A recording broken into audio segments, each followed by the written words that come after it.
all listeners, this is Mubilu Musoke on democratization of Africa, the case of Uganda in comparative perspective. Because of the comparative perspective, we have been trying to learn from other systems how they democratized and how their federal systems operate. A few weeks ago, we started studying the Canadian federalism. We are still studying Canadian federalism, but because of the comparative component, today we shall look at the Swiss model of legislative powers. Last week we looked at the Canadian and the Germany systems. And today I think it is appropriate to look at the Swiss model, which is very different from both the German and the Canadian systems. It is important to understand the distribution of legislative powers, especially in the modern world today, for two reasons.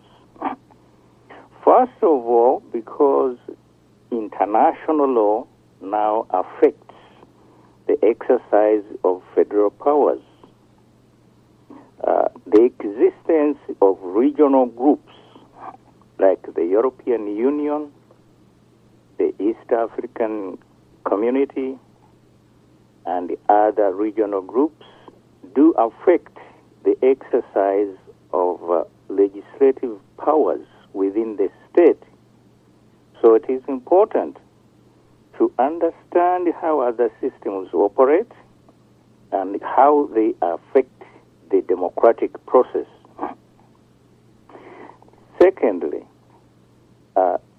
not only regional groups do affect the legislative powers of federal systems, but also international law in the form of customary law and the treaties affects legislative powers of the states, and particularly the federal systems. And in this particular case, I want you to pay particular attention when we are talking about legislative powers in a federal system. Pay particular attention to East Africa, because East Africa is planning to become a federal system. That means that the legislative powers of each state, Uganda, Kenya, or Tanzania, will be affected by the existence of the East African Federation. So this makes it a very, very, very important issue. That's why today I chosen to look at the Swiss system again in close to scrutinize it in order to see how it operates and see whether we can borrow from the Swiss system in creating our own federalism in Uganda and eventually probably in East Africa.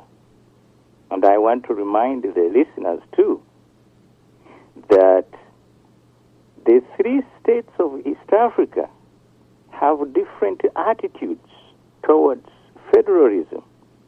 That is very important. Kenya, last week or the week before, I pointed out, has created a new decentralized system which resembles a federal system, but it is not a federal system. And therefore, we have to be cautious. For those of you in Uganda who love and look forward to implementing a federal system, you ought to be very cautious in whatever whatever steps you take now in preparation for federalism. The same thing applies to Tanzania. Tanzania is not a federal system. And recently there was a commission that gave the president, Kikwete, a report on whether or not they should form a federal system. And the report rejected the option of federalism in Tanzania. So these are warnings to you all in Uganda who love federalism, that your partner states in Kenya and in Tanzania do not necessarily embrace federalism. So be cautious and be warned in the process of democratizing Uganda. Well, today we look at the legislative powers under the Swiss system. The general model to create the legislative model of a federal system creates the three divisions of power, under which some powers are exclusively exercised by one institution and the others are concurrently exercised or shared by the federal and the state legislatures. There's a similarity when we look at the Swiss system. Under the Swiss system, Article 3 provides that the cantons are sovereign except to the extent that their sovereignty is limited by the federal constitution. The cantons, in other words, exercise all rights that are not vested in the confederation or the federal system. In Switzerland, they usually call it a confederation, although it is a federation. This Article 3 of the Swiss Constitution is very close to what happens in the United States. In the United States, the federal constitution preserves certain powers to the federal system, and the rest, whatever is not granted to the federal system, is exercised by the states. That's one formula one can use. But when we go to the Swiss model, we will see a totally different picture of sharing legislative powers. Under the Swiss system, the cantons are autonomous. However, they have to cooperate with the federal system. And the communes, which are within the cantons, are also autonomous, but they have to cooperate with the cantons. Now, there are certain principles which are followed, applied under the Swiss system. Under Article 44, for example, which lays down the principles, the general principles for sharing legislative powers, the confederation or the federation, the Swiss federation, and the cantons shall support each other in the fulfillment of their duties and shall generally cooperate with each other. Well, that sounds simple enough. Say, why do you read to us that kind of a provision? It is self-explanatory. Well, in law, what appears to be a simple statement may be a very complicated one. What the Article 44 is trying trying to do is to establish the basic principles under which the Swiss system operates. And one of those principles is one of allowing all the units, the federal units, to participate in legislation. Article 45, for example, provides that in the cases specified by the federal constitution, the cantons shall participate in the federal decision-making process, in particular in the legislative process. So here you see a very different picture from that of United States, of Canada, and of Germany.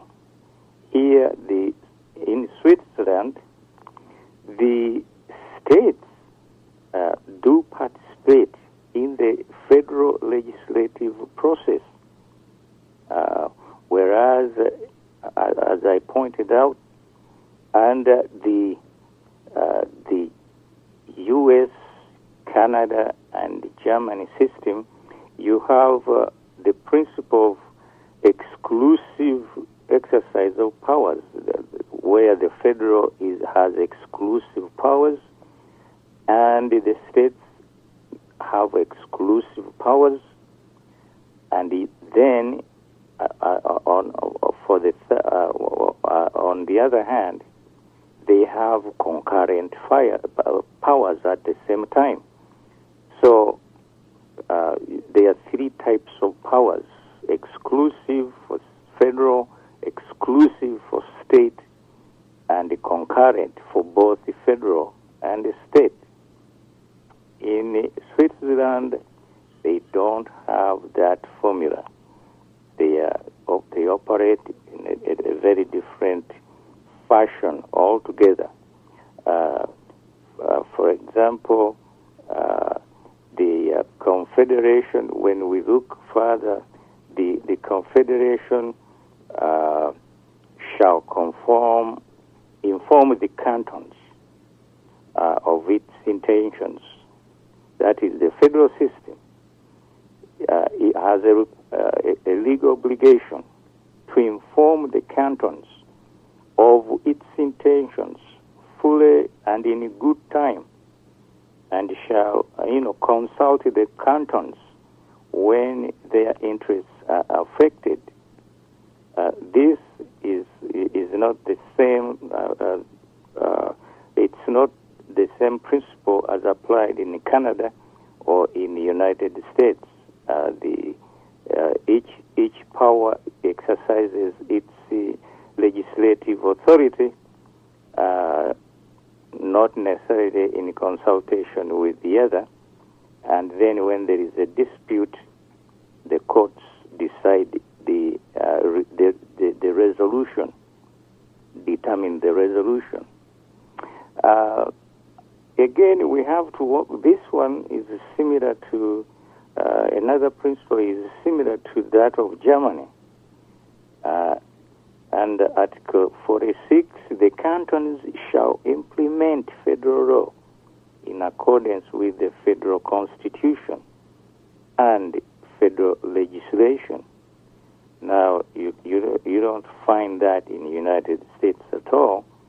And in fact, if it happened, people would complain that the federal system is taking over state powers.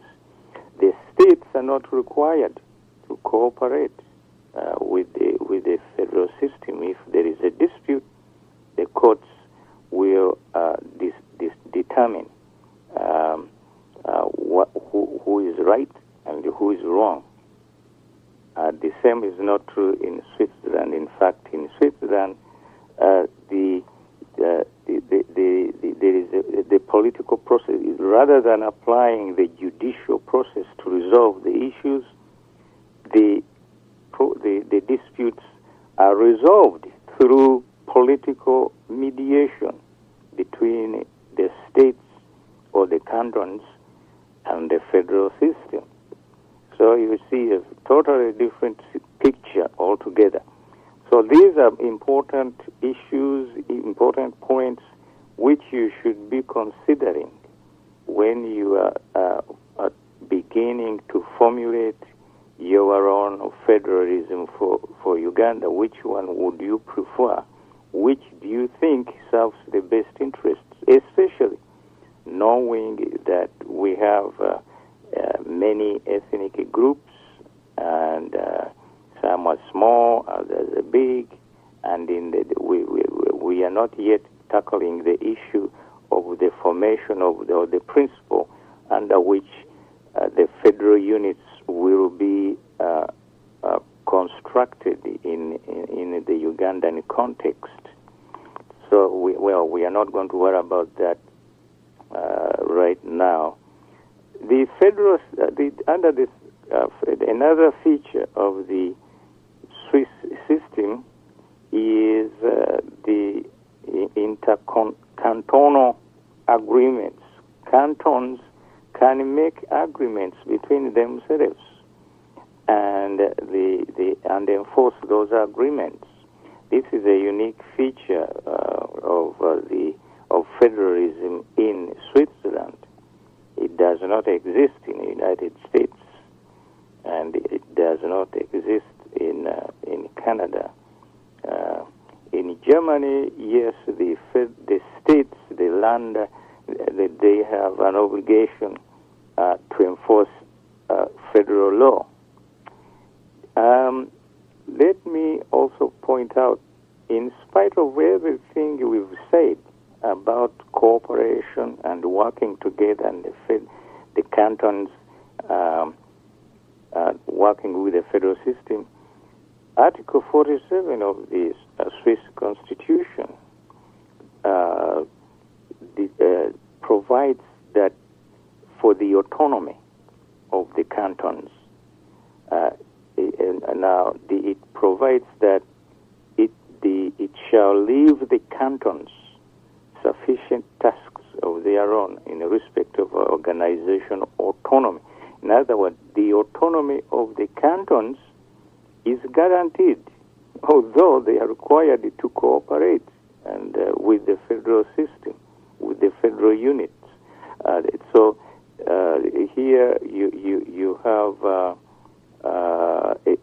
kind of a unique situation where autonomy of a canton is guaranteed. Not only the canton, actually, also the communes. Their autonomy is guaranteed, and yet they are required to cooperate and work with the federal system. As I pointed out, under Article 48, for example, the cantons may enter into agreements with each other and establish common organizations and institutions.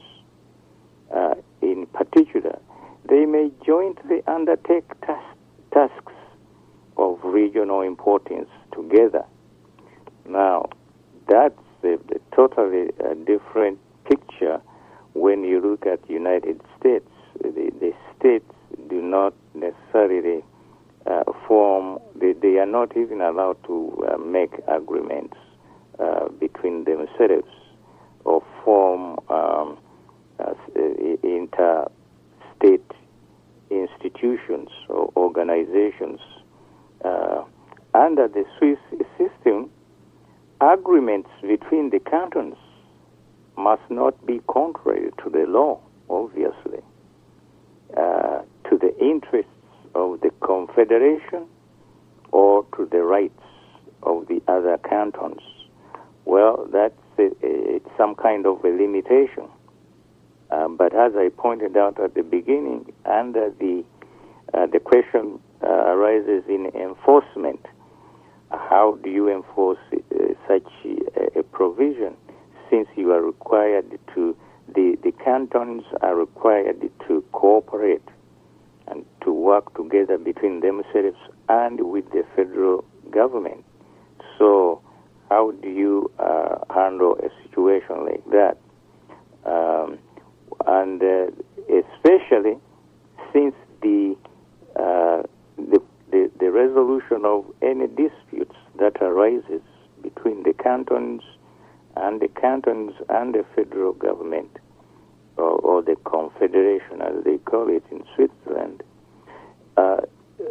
is supposed to be done through not the courts but mediation, political.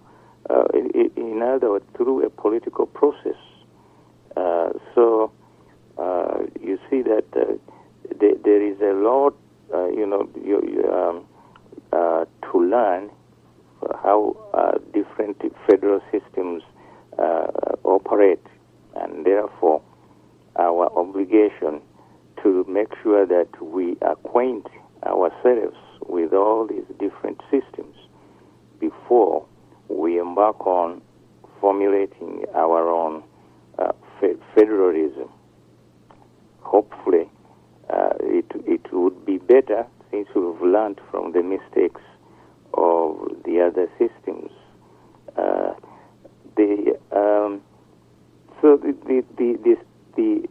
Again, there is a new section in the Constitution recently inserted in the Swiss Constitution, which is a declaration of general application and requirement of participation. So at the request of interested cantons, the Confederation may declare intercantonal agreements to be generally binding, or require cantons to participate in intercantonal agreements in the following fields. For example, execution of criminal penalties, schools and education, cultural institutions, waste management, wastewater treatments, urban transport, and other situations. So you can see, much as they declared the autonomy of the canton to be guaranteed by the Constitution, the same Constitution requires the cantons to cooperate and to work with the federal government. And the federal government has this power, of declaration, to declare, the requirement of different cantons to participate in specific activities, as I pointed out, of different nature, like urban transport and schools and so on. The other very important article in the Swiss Constitution is what we call the precedence of federal law over the cantonal law.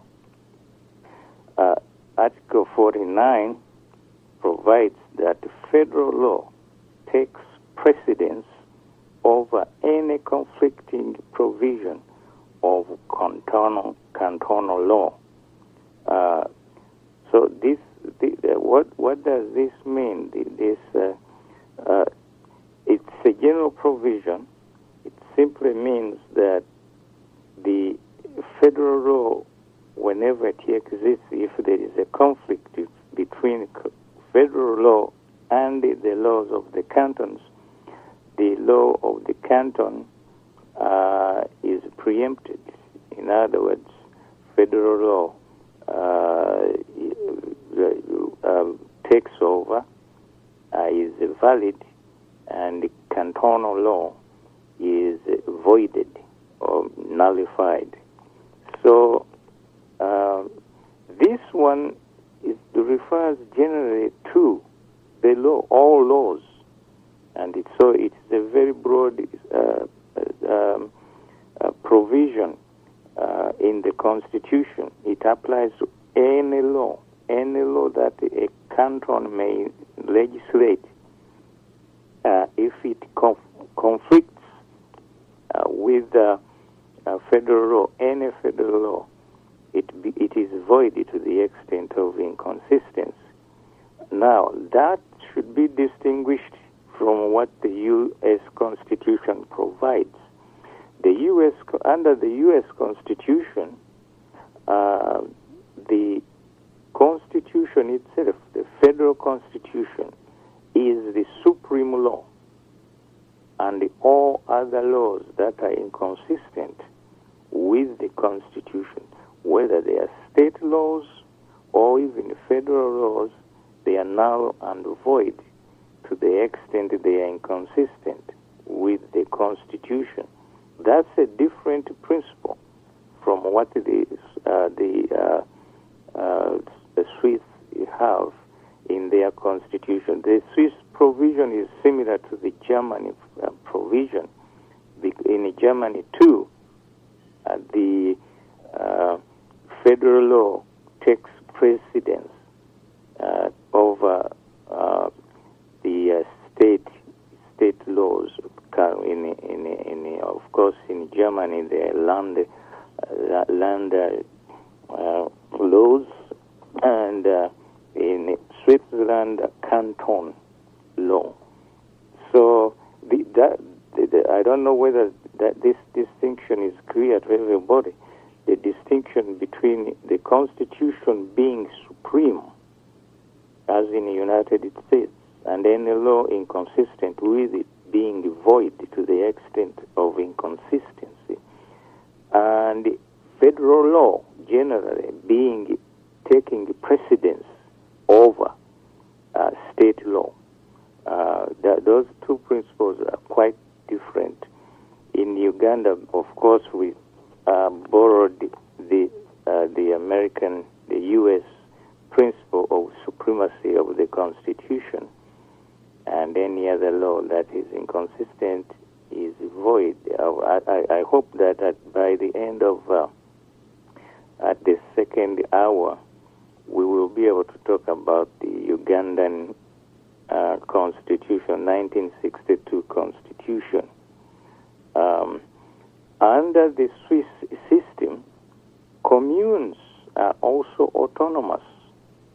The autonomy of the communes, according to Article 50, is guaranteed in accordance with the cantonal law.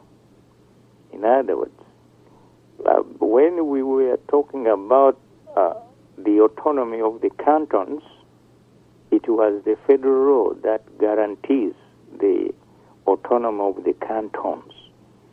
But when we are talking about communes in Switzerland, it is the cantonal law that guarantees the autonomy of the communes. I hope you can see the logic here, because the communes only exist within the jurisdiction of the cantons, and on the other hand, the cantons exist within the jurisdiction of the federal system. So the gradations and the boundaries of autonomy, and that, as you may recall, at the beginning we talked about the theory of federalism, and one of the important tenets, principles of federalism is autonomy, local autonomy of the units that constitute the federal system, and that is very important. That's the basis, for example, for federal units to have police powers separate from federal powers. And in fact, when legislative powers, in this particular case, in Switzerland, the communes have autonomy to decide their own affairs within their own context. And as you know, Switzerland is very diverse. Some cantons are very tiny. They have 3 communes, and others like Zurich are very large, and they are over 1.5 million people, whereas the tiniest cantons are less than 1,000 people. So, but that the important point here is autonomy. That no matter how tiny you are equal to all the others, and that because of the guarantee of the autonomy, your size, your wealth, and all the other qualities do not affect your legal rights. So the cantonal, the cantons can also have, in Switzerland, they can have foreign relations, they can exercise, they can use their power as cantons to establish relations with the foreign states. So foreign relations are the responsibility of the Confederation.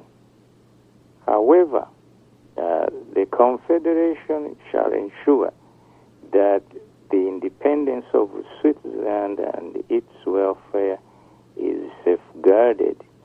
It shall in particular assist the alleviation of the need and poverty of the federal constitution and so on and so on.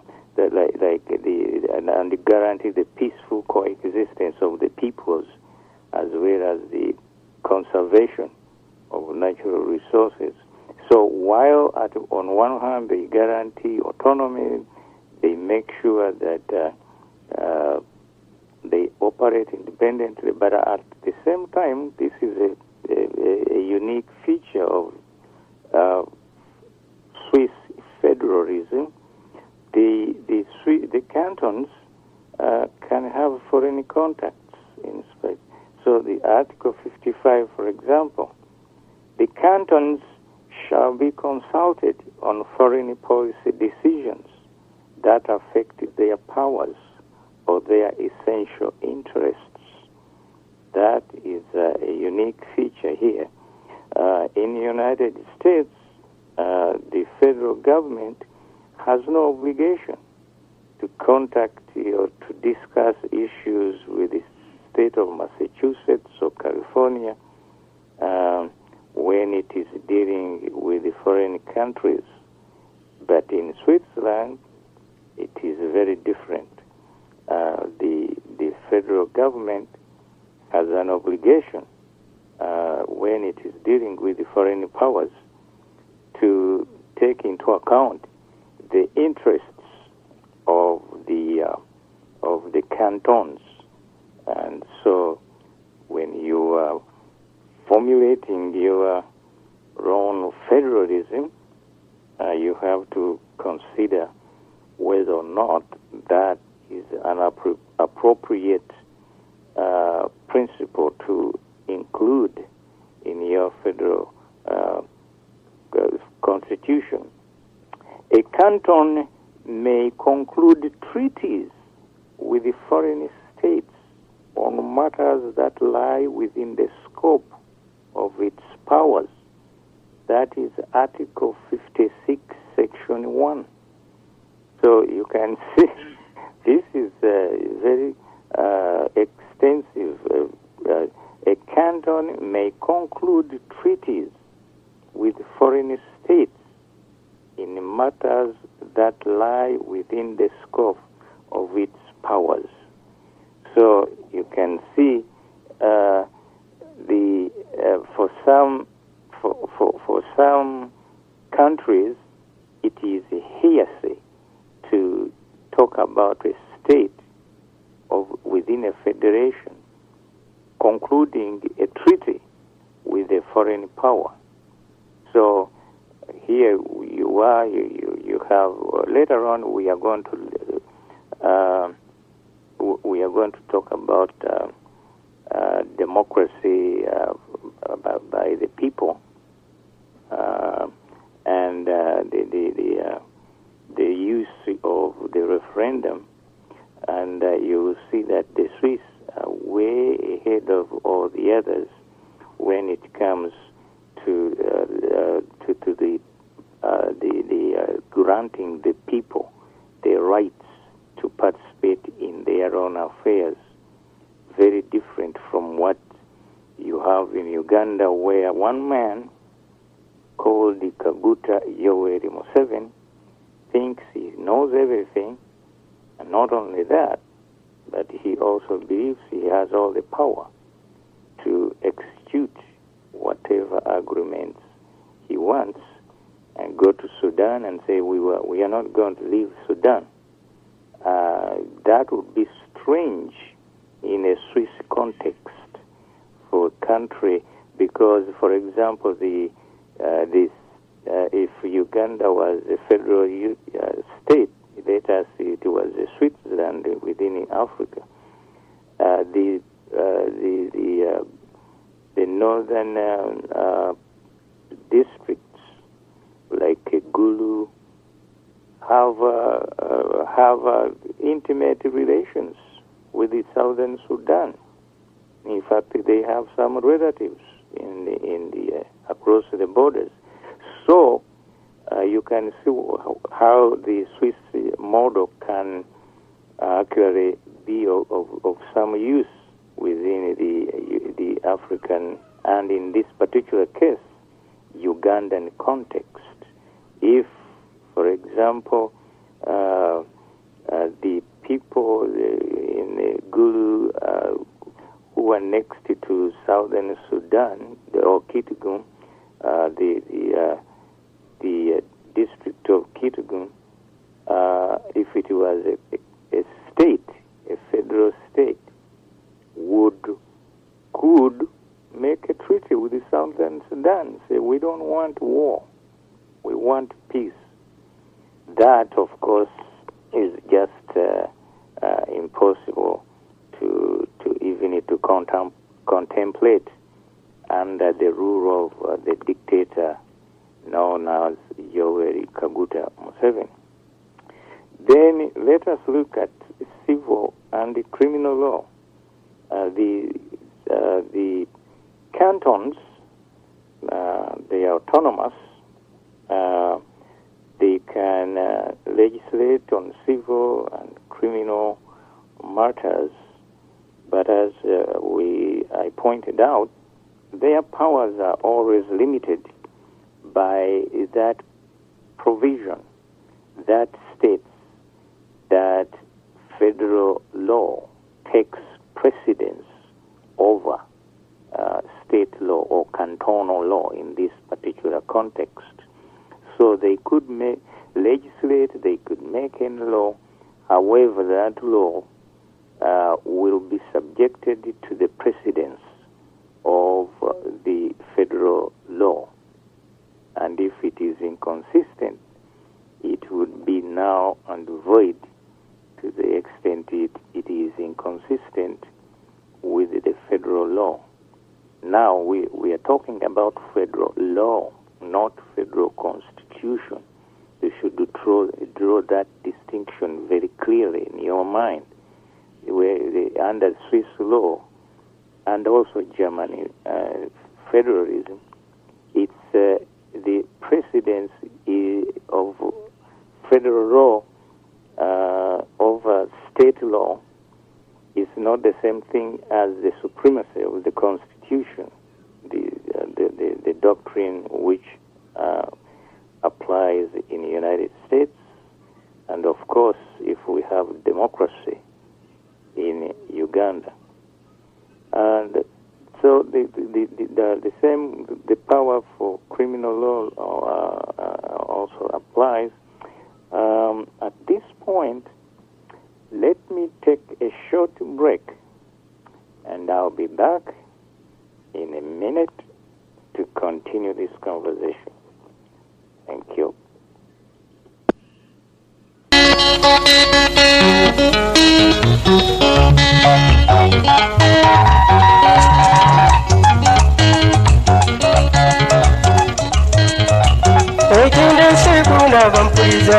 nzize okuwabula abafuzi abatukulembera naddala mu Afirika mwe tuzaalibwa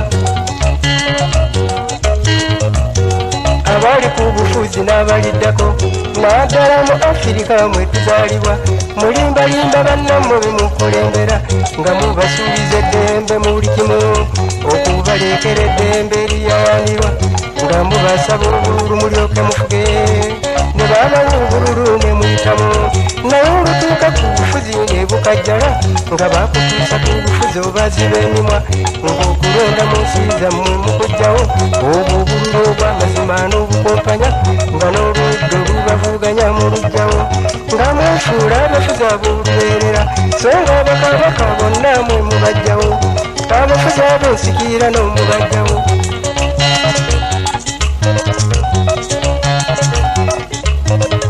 lwaki kutuuka ku bufuzi n'olemerako oluyumba n'ennyunsani akusingako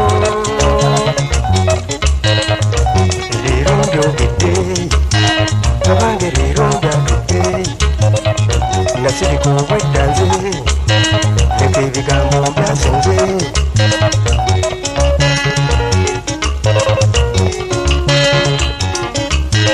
mazima ku mutima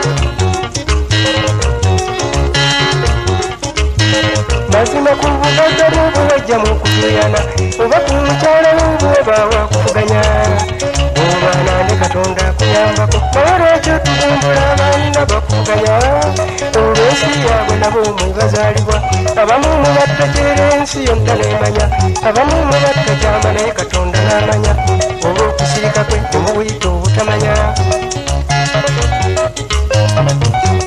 alittuse ekitala kikiri mulya mwabakitumbula abantu abawukuganya leka mbateerewo ettaala kumulabira Katonda ali omwe yagula ensi yonna n'eggulu ye Katonda yekka ensi yonna gwesaba naye eddiini mwe tumusabira ziri ntoko lwaki eddiini terimu ku nsi gye tusoma kizibu ddala ku ddiini nga bw'olabye wabula ku bufuzi bw'obwo kakaati kakisingawo leero ndogedde abange leero ndwatidde nasirika obwedda nze okusirika nkooye nze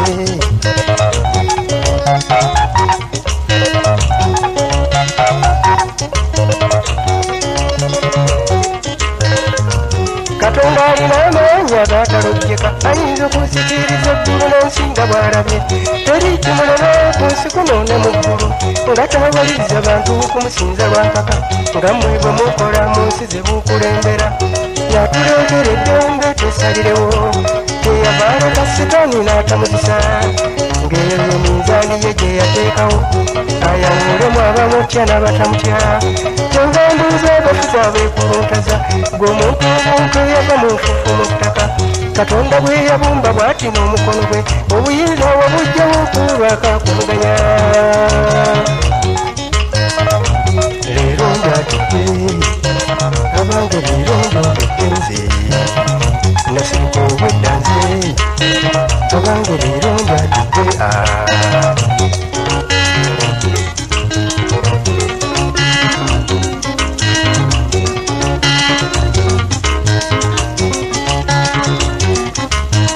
omuguwamu gwetuga mwekatene omuguwamu gwesiba mwekatene mwetuga ebijjisala nno ku bufuzi wabimanya nga byebimu ddala n'ebyo byokolerako ng'obutatya Katonda kyekikulembera n'okumalira abantu mu makomera nga tebawezezza wabula osiba busibi okutta abantu nga ttaaba olusejjera okwegattooza ng'oyita mu nkwe n'enguzi n'omubiri gw'okufuuga mu ngeri enyiga ensi n'ogifuula ng'ekyokufuna kyo n'ogifuula ng'ekyobugagga kyo abagagga n'abagezi n'obamalawo abo abakulu b'eddiini n'obakijjanya abakubuulirira b'ofuula abalabiro ne basomeseza ku maso ng'obali bubi abo abaza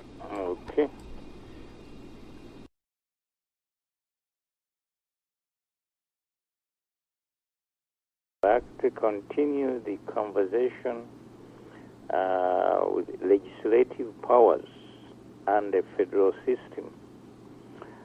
It is important for us to understand the extent of legislative powers between the states and the federal system, because most of the power resides in the power to legislate, to make the law. So that's why we are paying particular attention and scrutinizing different constitutions to see how they resolve these issues and whether we can benefit from the resolution other states have done. As I pointed out before the break, I was looking at civil law and criminal law and the Swiss system. And I pointed out at the beginning that for example, the Germany, the Canadian, and the U.S. systems, they have clear distinctions between exclusive federal powers and exclusive state powers, and at the same time concurrent powers. This is not true under the Swiss model. As I pointed out earlier, the cantons can participate in legislation, and as we will see very soon, the people, the ordinary people in Switzerland, can make a difference. They do participate. So that's why under the Swiss system,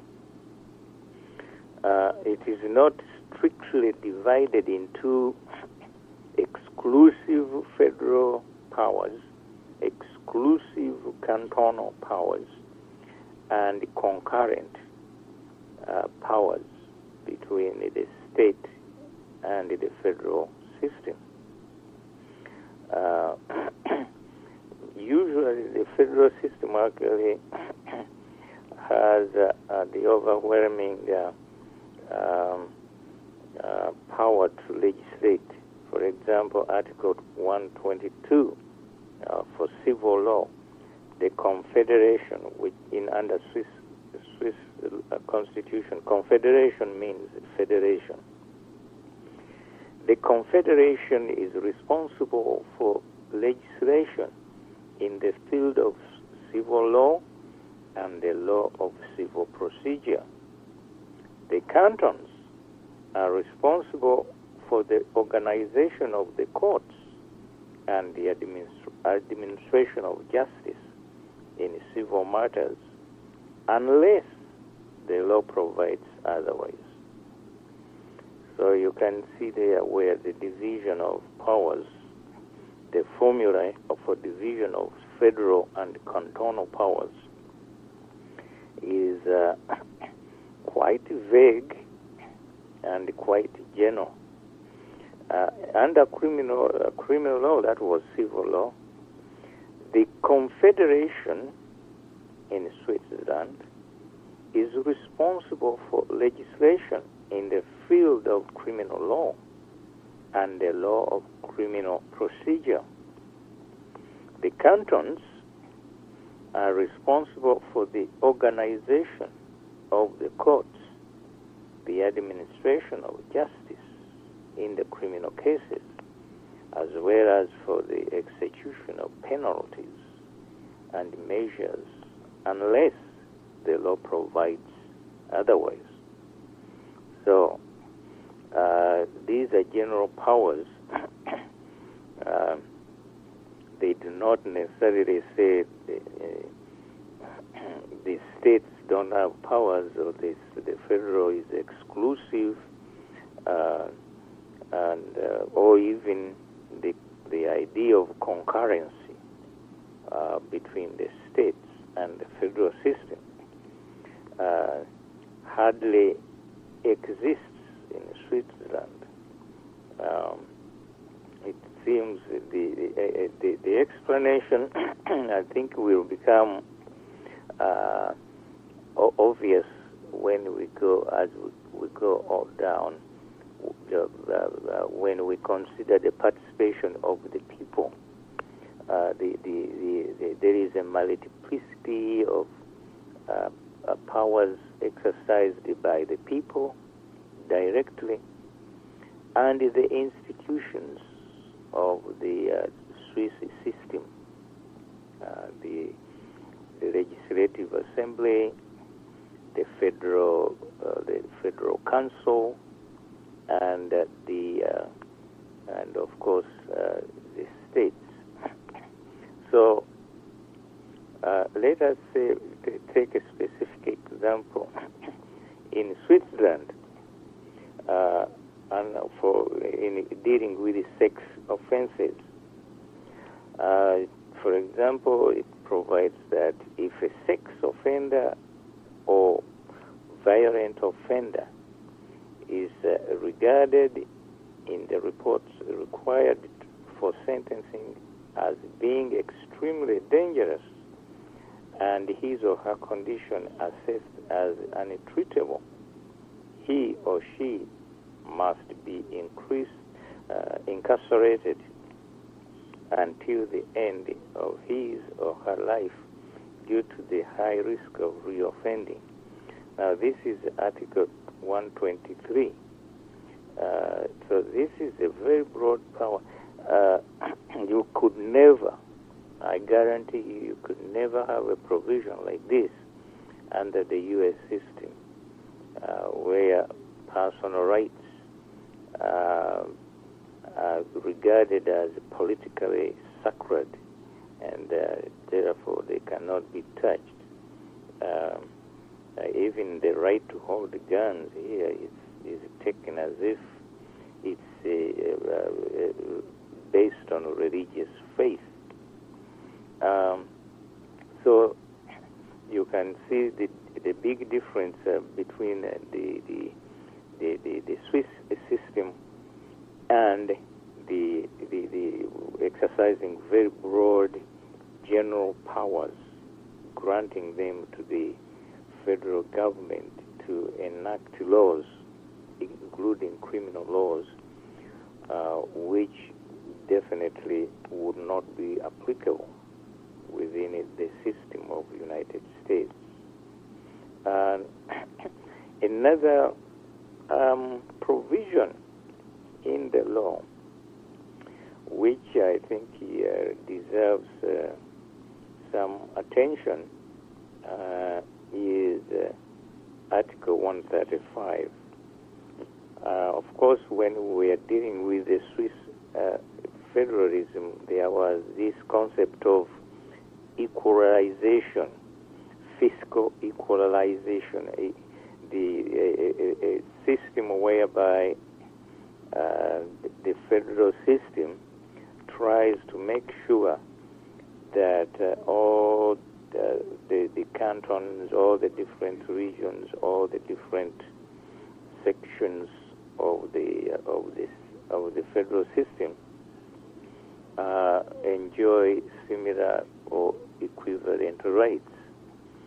So Article 135 deals with this, grants this power to the federal government to provide for certain situations. For example, 135 Section 1 says that the Confederation shall issue regulations on the equitable equalization of financial resources and burdens between the Confederation and the cantons, as well as among the cantons. And the equalization of financial resources and burdens is intended in particular to, for example, reduce the difference in financial capacity among the cantons. It's very unlikely that such a power could be tolerated by the Republicans in the United States. It's very unlikely. That's my speculation. Or the secondly, guarantee the cantons a minimum level of financial resources.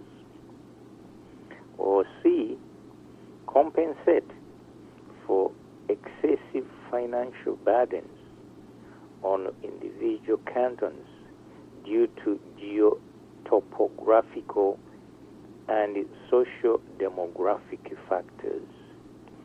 Of course, when we are dealing with this Swiss system, I try to explain these terms. The geotopographical feature here mentioned refers, of course, to the mountains, the Swiss mountains.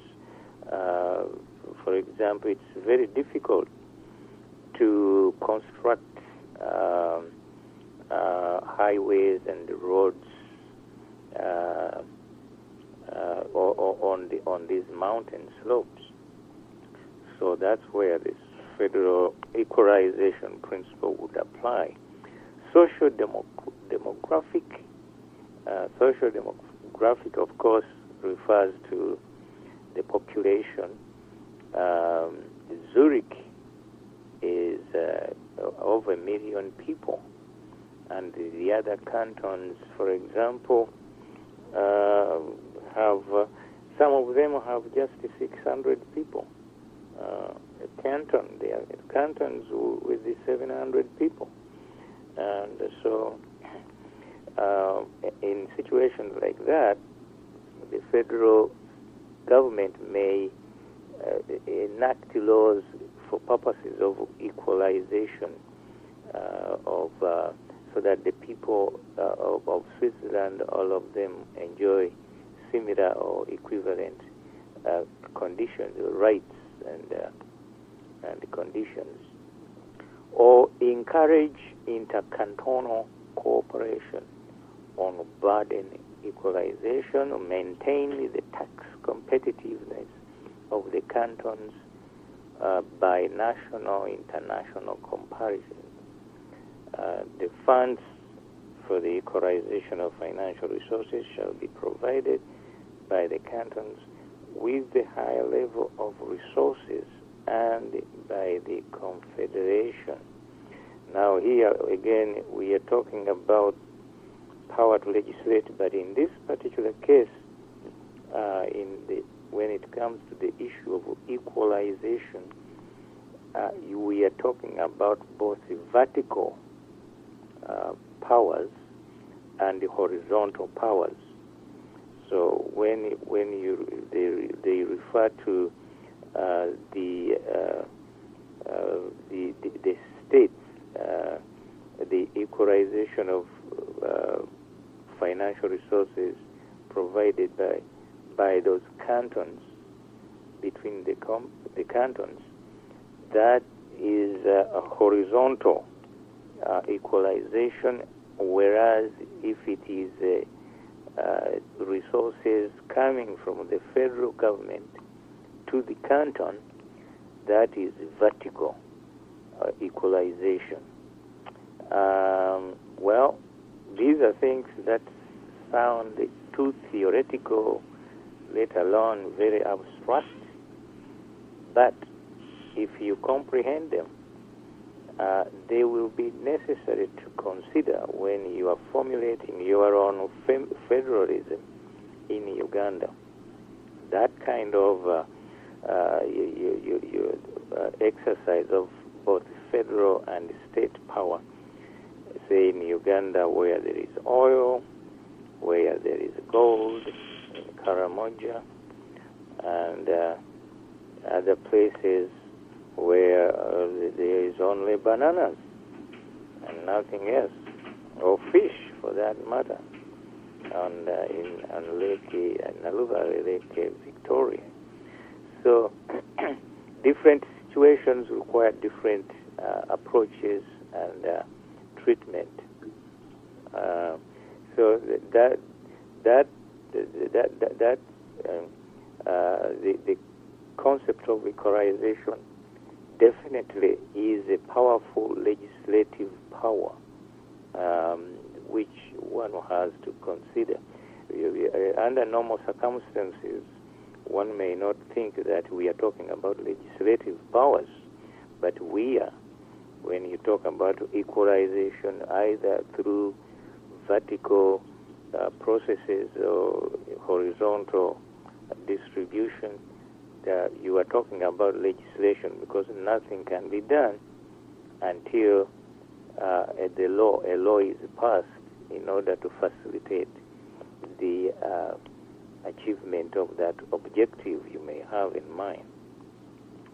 Now, we go to the people. The people in Switzerland to play a very big role in legislation, unlike any country I know of. And this is called the initiative and the referendum processes. For example, under Article 138, any 100,000 persons eligible to vote may, within 18 months of the official publication of their initiative, that is a proposal to legislate, propose a complete revision of the federal constitution. Well, I've talked about this before.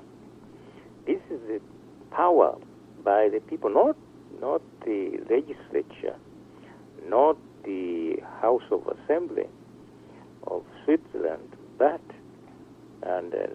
not the Bundesrat in Germany, or the Dominion legislature in Canada, or the Congress in the United States, but people. 100,000 persons can initiate a process for complete revision of the federal constitution. Well, that sounds more, simple enough, but you would think that if you authorize 100,000 people to initiate a process to amend the constitution or to revise the entire thing or part of it, you would think that the constitution would be amended every other month, or every other year, or every other decade. But that's not true. In Switzerland, since 1848, I'm sorry, the process has succeeded about 10 times only in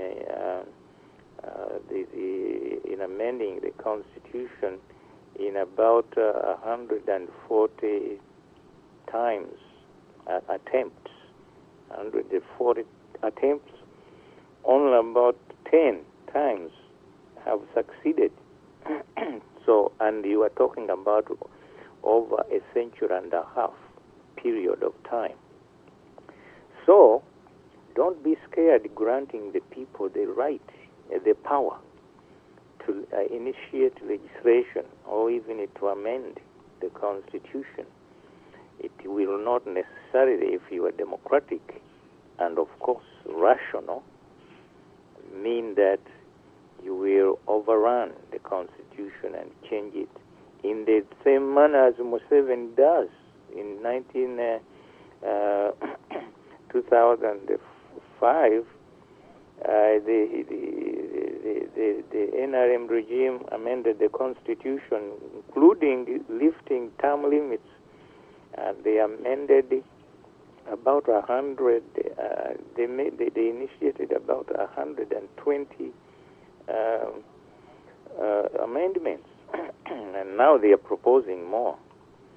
So watch out. And the people hardly participate. Now, when the people make this initiative, take this initiative, the proposal must be submitted to a vote of the people. That's what democracy requires. Talking about Swiss style. The people, that proposal must be submitted to a vote of the people. So, a popular initiative requesting a partial revision of the federal constitution in specific terms may be made, or the 100,000 people is all it takes.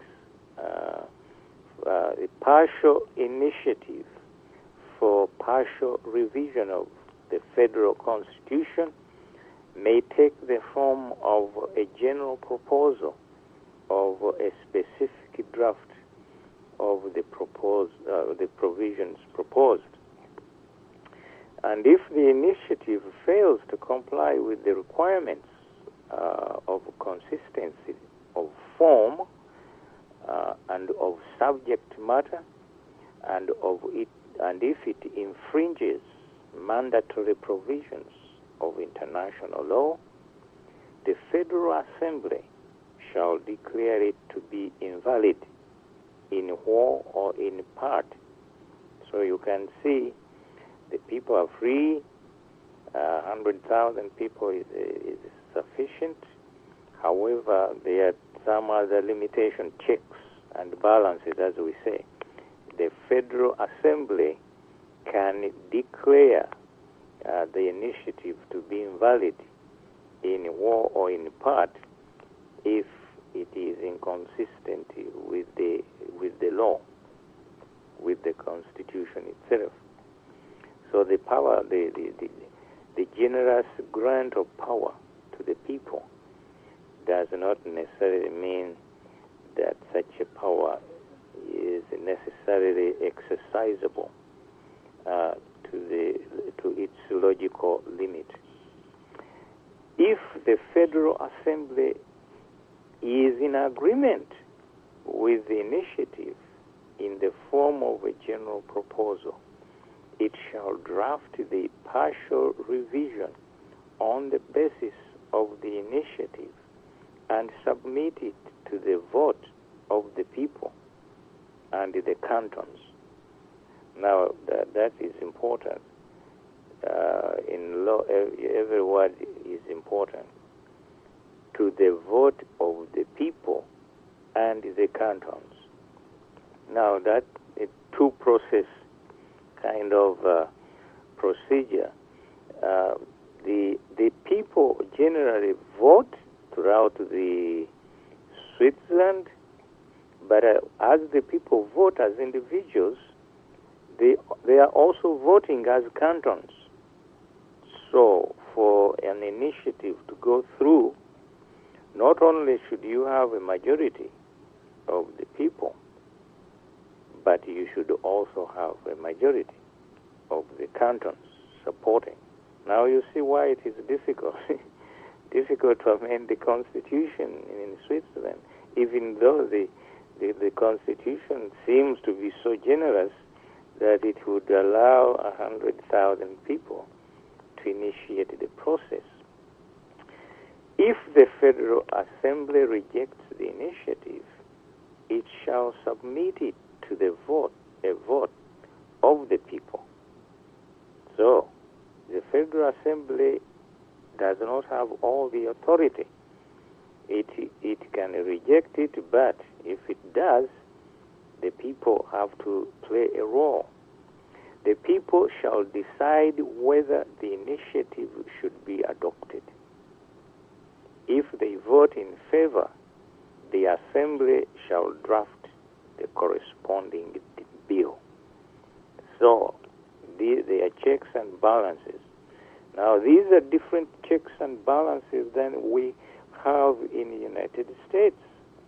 In the United States, for example, amending the Constitution will require either a proposal to amend the Constitution to be voted on by all the states, and there should be a majority, certain percentage of the states approving that initiative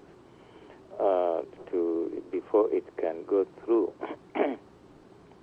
And something, let me mention this because it is important. Under the U.S. Constitution, in the United States, because of the procedure, you could, for example, initiate the process to amend the Constitution, and you may appear to have failed, but you may eventually succeed. What do I mean by that? What I mean by that is that, for example, among the first 10 amendments to the U.S. Constitution, which was in 1789,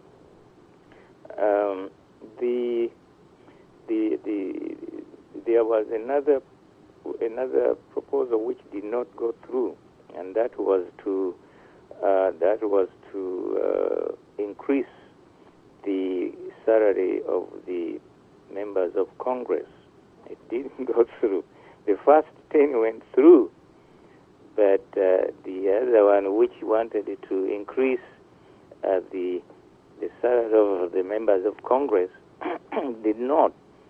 However, it did not die. It just sat there on the books for over a century, and eventually, in about 1972, it was finally approved by a sufficient number of states, and it became the 27th, the most recent amendment to the U.S. Constitution was proposed with the first 10 amendments, but it didn't go through because the states, there wasn't enough approval by the states for the amendment to become effective. So, well, I'm bringing this out because it contrasts with the Swiss model, that an amendment may lie on the books for a long time until enough states approve it, and then it becomes law. It becomes part of the Constitution, that is. So, under the Swiss system, it's a very different process, however. It's the people, you will know the results in a very short time. It will not take a century before you get the answer, as in the United States, the 27th Amendment. And there is a special procedure applicable in Switzerland. The people vote on the initiative and the counter proposal at the same time. Now, what does that mean? It means that you can initiate a process to amend the Constitution, but somebody else, sometimes it is the House of Assembly, can attach a counter proposal, and this is politics at its best. One can say. So you, although you have the right, to initiate all these proposals, but somebody can attach a counter proposal, and the people will have to vote on both of them, and one can kill the other. The people may vote in favor of both proposals. Okay. In response to the third question, they may indicate the proposal that they prefer if both were accepted the Swiss have, I would not call it legal humor, but they have a sophisticated method of allowing people to participate in the process. If, in response to the third question, one proposal to amend the Constitution receives more votes from the people and the other more votes from the cantons, the proposal that comes into force is that which achieves the higher sum of the percentage of votes of the people and the percentage of votes of the cantons in the third question, when they are added together. Complicated? Well, the language they use is very simple and very deceptive. That you think you have understood it, but it's more complicated than it really sounds, because it's talking about the percentage of votes of the people and the percentage of votes of the cantons. I've already mentioned this. This is democracy, by the way. That's why I'm interested in this subject as part of democratization. That's why Switzerland is a very ideal subject to study and comprehend democracy. So you can see the people here taking part in the process and determining their destiny. Something dictators like Yoweri Kaguta Museveni would never permit. And if they did, they would stuff the boxes first in order to rig the elections. A man who went to the bush to fight a war because votes were rigged in 1980 has become the greatest vote rigger in the history of Uganda. But we don't have that problem in Switzerland. People are honest and they vote their they vote their conscience, not their politics. So another point here, there is what they call mandatory referendum and optional referendum. Certain issues under the Constitution require a mandatory referendum, and others require just an optional referendum. The following must be put to the vote of the people and the cantons. A, amendments to the federal constitution. That's mandatory. Accession to organizations or collective security or to supranational communities. If Switzerland is trying to become a member of an organization, like Switzerland just became a member of the UN, I think it was in 2002, 2003, yeah, very, very recent. They had to go through this mandatory referendum in order to approve, for the people to approve Switzerland to become a member of the United Nations. And C, emergency federal acts that are not based on a provision of the Constitution and whose term of validity exceeds 1 year. Such federal acts must be put to the vote within 1 year of being passed by the Federal Assembly. The Federal Assembly, of course, is the Swiss equivalent of Congress in the United States, consisting of the two legislatures, one representing the cantons and the other directly the people, or like the House of Representatives and the Senate, or in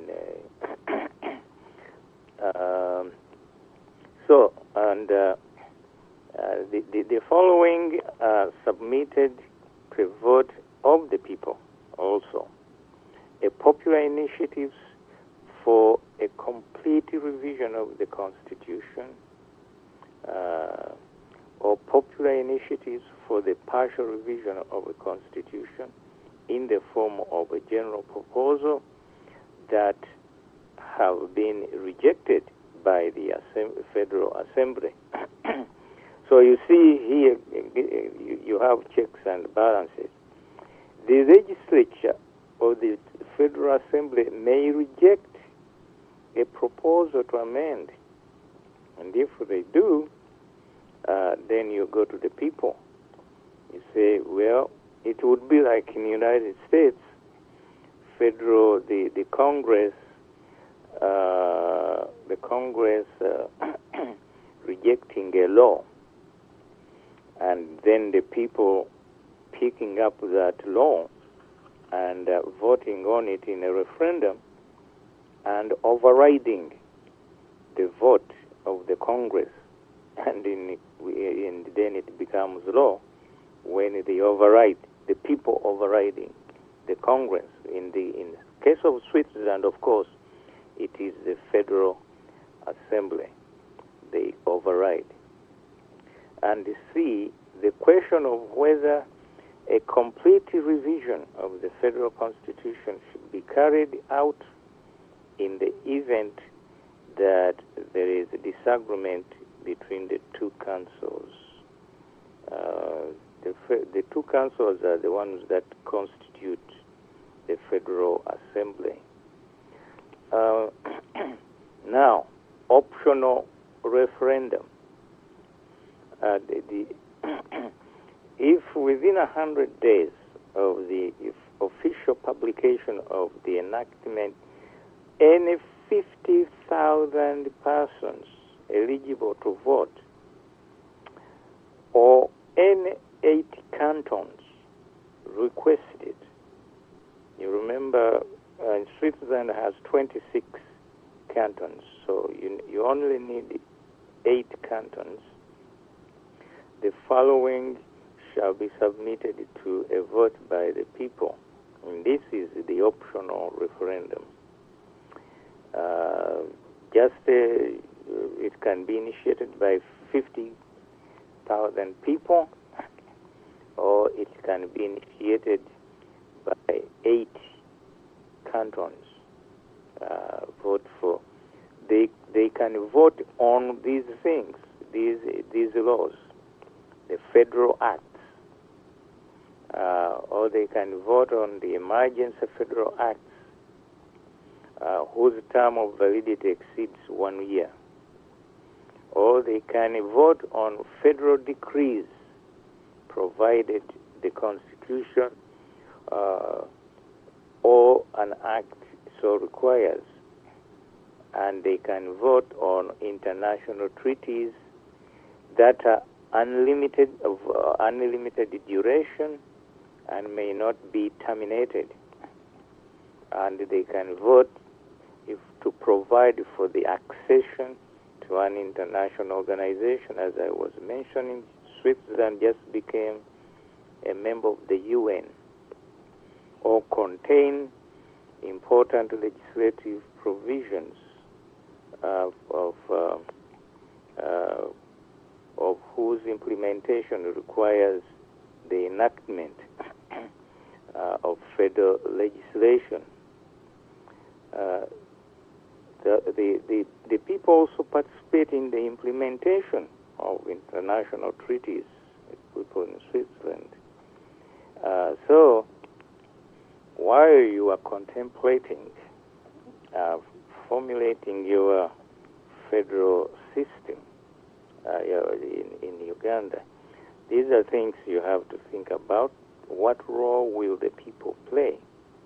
Will you allow a process that is abused by politicians like Museveni amended the constitution just like that and remove term limits or whatever they want to do and then walk away? Or are you going to kill it through mobilizing the people? If the decision on ratification of an international treaty is subject to a mandatory referendum, the Federal Assembly may incorporate in the decision on ratification the amendments to the Constitution that provide for the implementation of the treaty. So this is the procedure. In other words, the Federal Assembly, which is the Swiss legislature, can incorporate this mandatory referendum into the decision on the ratification, and then the people would vote on it. If the decision on ratification of an international treaty is subject to an optional referendum, the Federal Assembly may incorporate in the decision on ratification the amendments of the law that provided for the implementation of the treaty.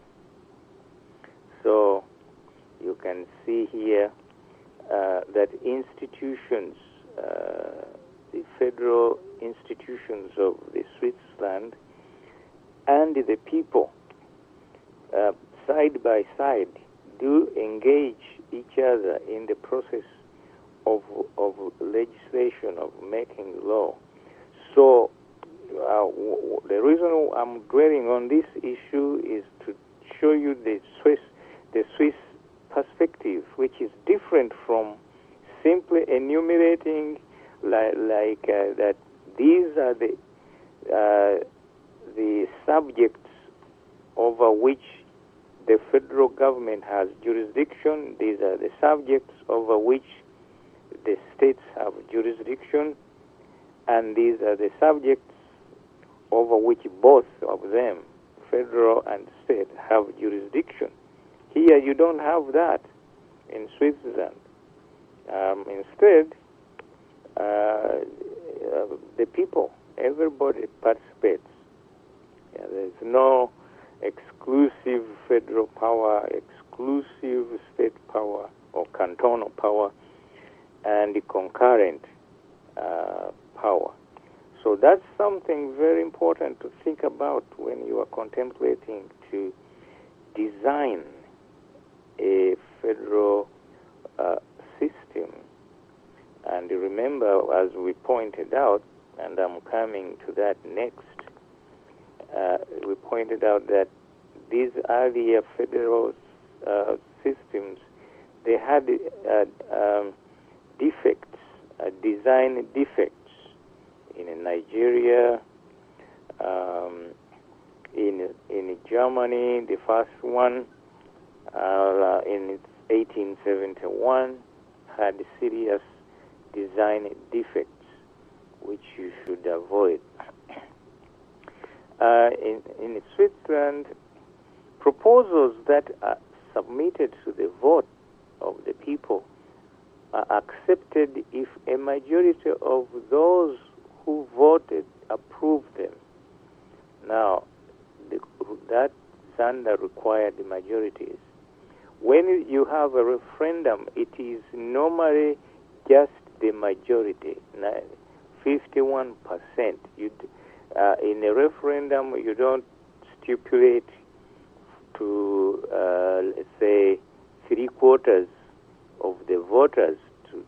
You usually have those stipulations of 3/4 vote, affirmative vote, when you are dealing with the legislatures,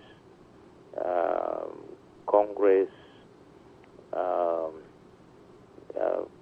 the House of Assembly, Federal Assembly in Switzerland, so on. But with the people power, you only need a majority. Proposals that are submitted to the vote of the people and the cantons are accepted if a majority of those who vote and a majority of the cantons approve them. So, since Switzerland has 26 cantons, just a majority of them will be sufficient, and it is a double process. By the way, you could have. It's possible to have a majority of the people voting for in favor of a proposal in Switzerland, but the cantons, and fail to get a necessary number of cantons, the majority cantons, to approve it. So that will fail. Even if the majority of the people did approve it, if the majority of cantons don't, it fails. So the result of a popular vote in a canton determines the vote of the canton under the Swiss system. And the cantons, by the way, there are 6 cantons in Switzerland are called half cantons. They have 50% of the rights. But when it comes to voting in a referendum, they are regarded as full cantons. The 6 cantons, the 6 half cantons are Obolden, New Olden, Basel-Stadt, Basel-Landschaft, Appenzell, and then Appenzell Inner Horden. Those are half. They are half. They are called the half cantons. But when it comes to voting, they are treated as full cantons. The powers of the Federal Assembly, probably we should also talk about under the Swiss system. The Federal Assembly shall enact provisions that establish binding legal rules in the form of federal acts or ordinances, and also other enactments are promulgated in the form of a federal decree. A federal decree that is not subject to a referendum is known as a simple federal decree. Simple federal decree. So there are 3 terms here: acts, ordinances, and decrees. Well, these are not decrees like Amin's decrees. They are decrees by name only. They are enacted by the people and with the consent of the people. Whereas Amin's decrees, of course, were one man's decision. And the significant provisions that establish binding legal rules must be enacted in the form of a federal act. These include, in particular, fundamental provisions on the exercise of political rights, the restriction of constitutional rights, the rights and obligations of persons, those liable to pay taxes, as well as the subject matter and the assessment of taxes and duties, the duties and services of the Confederation, the obligation of the cantons in relation to the implementation and enforcement of federal law, and lastly, the organization and procedure of federal authorities. So all these require a federal act, not just an ordinance and not just a decree. Legislative powers may be delegated by federal act unless this is prohibited by the federal constitution. And the Switzerland also talks about emergency legislation, like federal acts whose coming into force cannot be delayed. That's emergency federal acts. May be declared urgent by an absolute majority of the members of each of the two houses and be brought into force immediately. Such acts must be limited of limited duration. They cannot be on the books permanently. That's what they mean by limited duration. So, and if a referendum is requested on an emergency federal act, the act must be repealed 1 year after being passed by the Federal Assembly if it has not been, in the meantime, been approved by the people. So all these powers exercisable in all spheres where the people have to participate by the Confederation and in implementation of international treaties and international obligations and setting new government policies. So when you are considering, contemplating, thinking about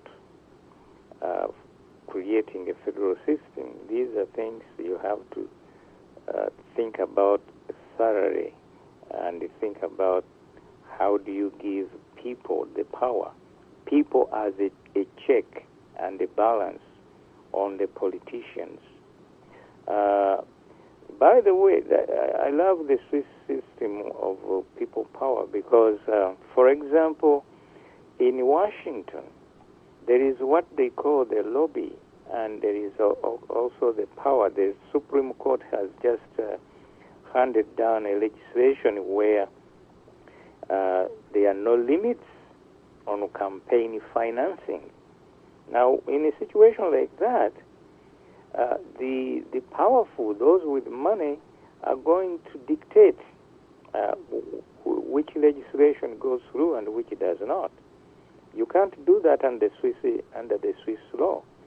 And the good thing, the people really a big break on the check on the power of the politician in Switzerland. This is very important because if you pass a bad law in Switzerland and the people don't like it, they are just going to put it to a referendum and repeal it.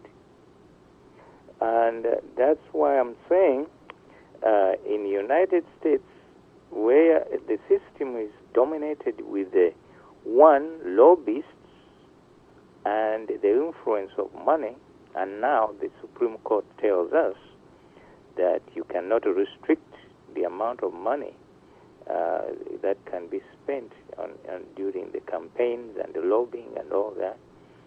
So that means the people, the ability to control the process is limited, and that's where the Swiss system comes in. It can remedy a situation we are talking about in the United States. If the people can repeal what Congress has enacted, or even enact what Congress has failed to enact, that is a check, a big check on the politician. They will not pretend and make excuses, because the people then will take initiative and come in and do the job they want done. Now, before I conclude, during the last few minutes, let me go back to the Constitution of Uganda and the 1962 Federal Constitution. Under the 1962 Constitution, it created a federal system, but as we said, by design, it was a defectively designed federal system. Under Article 2 of that Constitution, 1962, Uganda consists of federal states, districts, and the territory of Mbari. The federal states are Kingdom of Buganda, Kingdom of Ankole, the Kingdom of Bunyoro, the Kingdom of Toro, and the territory of Busoga. And the districts were the districts of Acholi, Bugishu, Bukedi, Karamoja, Kigezi, Rango, Madi, Sebei, Teso, and West Nile. Now, under this constitution, only the federal states had legislative powers. The districts were subordinate. For example, Article 74, or let me maybe begin with the 73, legislative powers. Parliament shall have the power to make laws for the peace, order, and good government of Uganda, other than the federal states, with respect to any matter. And then Article 74 gave all the different situations. The legislature of the Kingdom of Uganda shall have power, to the exclusion of Parliament, to make laws for the peace, order, and good government of the Kingdom of Uganda, with respect to the matters specified in Part 1 of Schedule 7. Well, what are those matters in Part 1 of Schedule 7? The Part 1 of Schedule 7,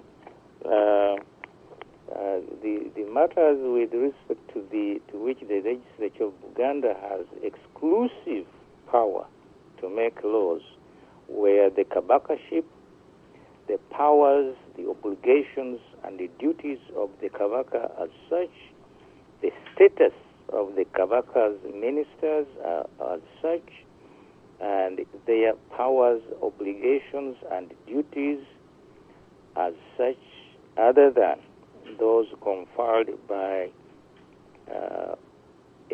under a law enacted by Parliament. And public service of Buganda was exclusively limited for Buganda. Matters incidental to the Ruchiko and other authorities established by the Constitution of Buganda, such taxation and matters relating thereto as may be agreed between the Kabaka's government and the government of Uganda. This was another problem because it always required an agreement, political agreement between, and I remember actually the government of Buganda did sue the government of Uganda, and the case went all the way to the Privy Council. Privy Council was the ultimate, the highest court in the Commonwealth, and so they did adjudicate on this because the disputes were inevitable. When you say when you have a provision like this, that matters incidental to the chief of the state, that they will be under agreement between the Kabakas government and the government of Uganda. The other matters were the public date of Buganda public holidays and festivals, traditional and customary matters relating to Buganda alone. Such other matters not being within the special Part 2 of this schedule, and were also mentioned within this Constitution 1962. I'm mentioning this in order to bring to you some of the design defects which you should avoid when you are trying to design a new federal system in Uganda. Now, matters with respect to which the exclusive Parliament had exclusive powers to legislate, which was Part 2 of the schedule, was external affairs, or you can call them foreign affairs, extradition, fugitive offenders, so on and so on, passports, visas, quarantine, defense, and so internal security. These were also limited to the exclusive powers of the federal government, and in 1962. I'm trying to raise your interest in this 1962 Constitution because FAF cites the 1962 Constitution as something that to begin with in the restoration of democracy in Uganda. And one of the problems, one of the defects was that the police powers in the Section 5 of Part 2 of the Schedule, Schedule 1, and the power for the police powers were exclusively given to the central government. In other words, the central government was in charge even of the Buganda police. The federal states had the police, but they could establish a police force, but they could the commander of that police force would be the national, under the national government. So, in my opinion, we've talked about autonomy of cantons. You probably didn't realize then that we are going to also to talk about the autonomy of states in Uganda. What kind of autonomy should they have? Similar to, better than the autonomy of the Swiss cantons, or should they be similar to the land of Germany, or should they be treated in the same way under like the Canadian the Canadian constitution, where the provinces somehow in a different relationship to the Dominion government as compared to the states in the United States and the federal government. So there are many formulas that can be used. How to formulate one, probably original one, is the question. How are you? Which one are you going to adapt or to modify or to make sure that you improve upon it. If we go back to section Article 74 of the 1962 Constitution,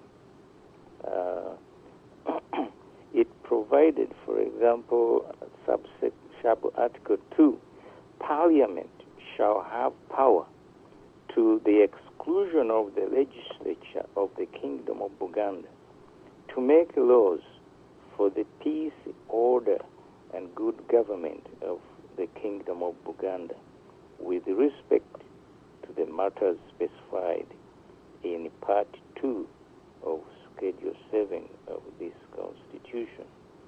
So,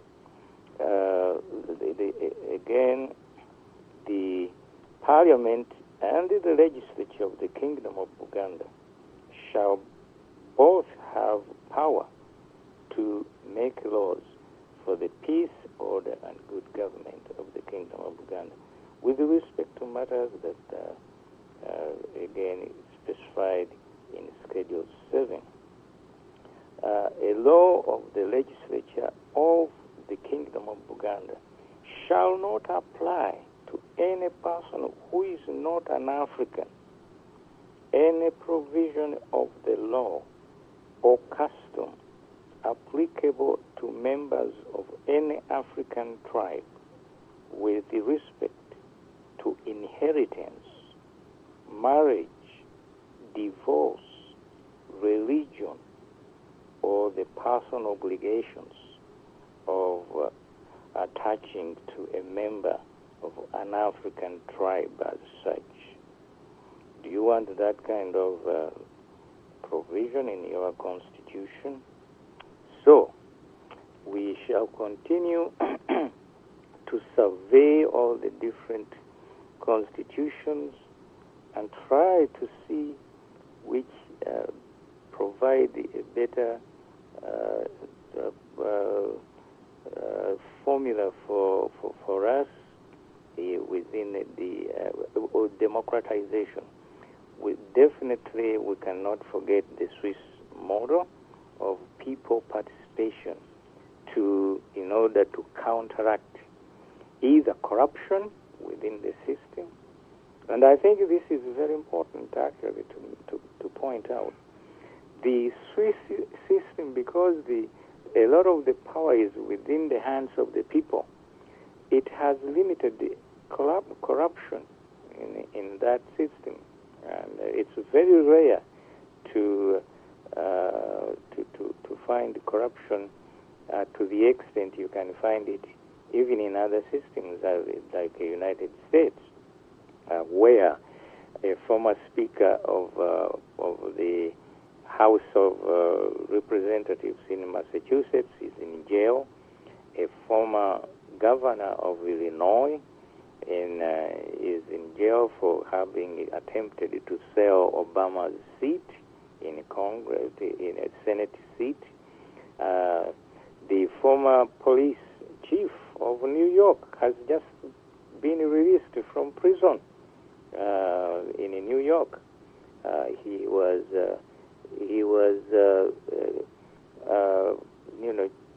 charged with corrupt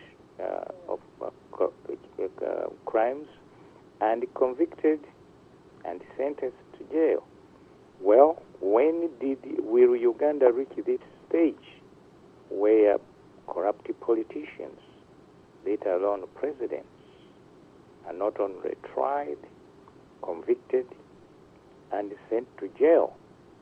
So, for those of you listening from Uganda, and particularly for those of you who belong to NRM and who are happy with NRM, I promise you one thing. After the regime falls, we shall definitely make sure the Truth Commission finds you and sentences you to jail.